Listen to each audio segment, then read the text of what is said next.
Okay, what I want to talk basically today is um, to love yourself. Okay, because we've been told like self-love and it is like selfishness, but it is not selfishness. Self-love, unless you love yourself, you cannot give love to other people. You know, some people would depreciate themselves.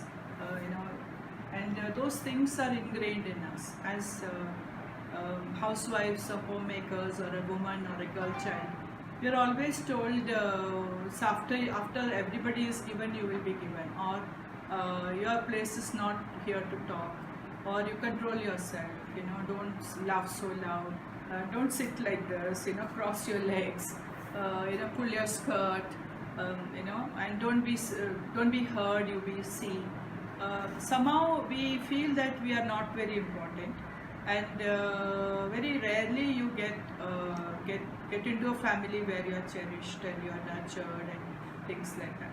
So I have some friends over here. They would say, I don't have time. I don't have time to exercise. I don't have time to do yoga. I don't have time to do meditation. So I said, how can it be? I mean, 24 hours, you don't say, I don't have time to eat, I don't have time to go to the bathroom. You find time, isn't it? You found time to raise your children, you found time to nurture your family members, you supported your husband, you found time for everybody. But then you don't have time for yourself. So which means you don't love yourself. You think you are a dustbin or a doormat. That's not how you should be. You should value yourself. That you matter. I matter.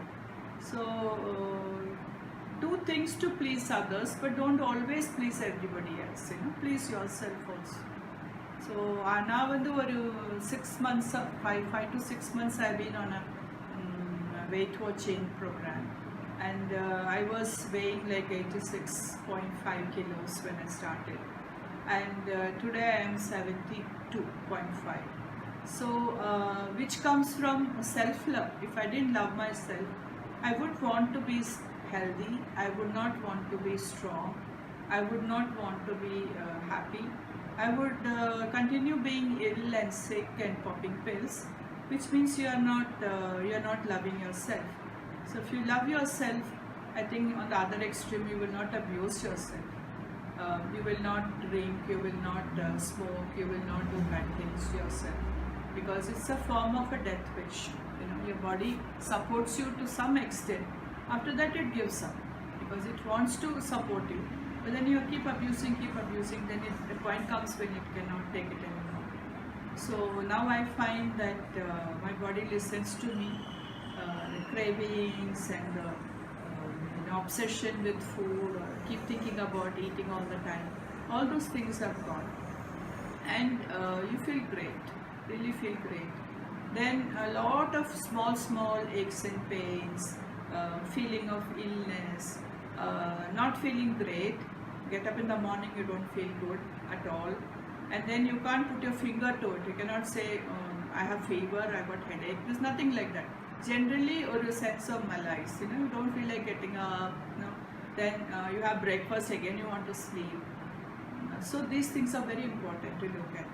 And then I also acknowledge the fact that I went through a lot of stress. My husband falling sick and nursing period for about 4 years, then a subsequent passing away, then being left alone by myself with nobody else to take care of me, of my finances, my running of the house, my own health, coping with loneliness, coping with the being, life staring at you with, what else to do kind of a thing. So all these times I find in our society we don't have like mentors, we don't have people who will support you, support groups. We don't have support groups like that. I was supported in my colony, but we don't really have a support network. So I felt that I found out a lot of reserve of strength that I had in me. I could bring all that out. I was surprised myself that I'm not a weak person, I'm a very strong person. And of course, support comes from many ways, from innumerable souls, people helping you, people taking you out for a picnic, taking you out for even one of our colony, Jai Swami took me to Pondicherry for 2 days. She said, come with me on a holiday, why don't you keep me company? And all these things were acts of kindness. They invested in me because they were interested in my well-being, and that means a lot to me, that I'm a very cherished member of this community where I live in, and it's my duty to take care of myself. And you are doing a big service when you stay healthy, stay fit, and because you are not a burden on somebody else.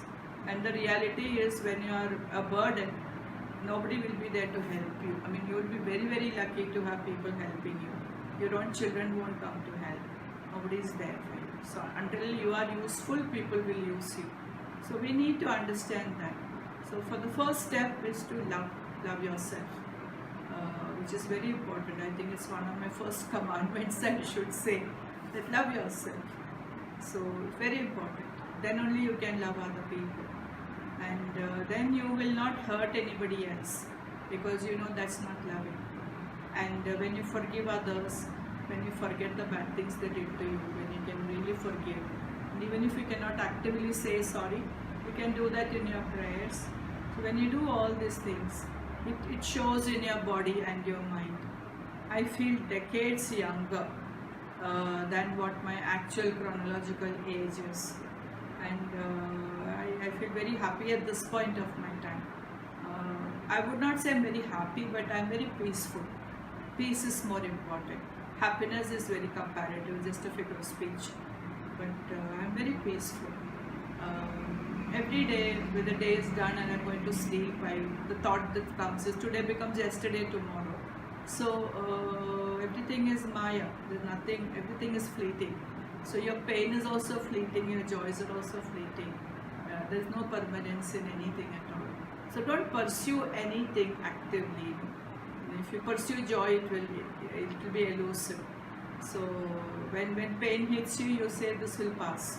This is also not going to be permanent, and that's how it is. Life goes on, and enjoy the things and the wonder that life is. And this is the biggest gift God has given us. I think we should enjoy that and cherish this. What a beautiful life this is. What a wonderful time this is. It can very well become a dream, and you will be on the other side of the way. So while you are here, enjoy this moment. I think Sai Ram, and God bless to everybody.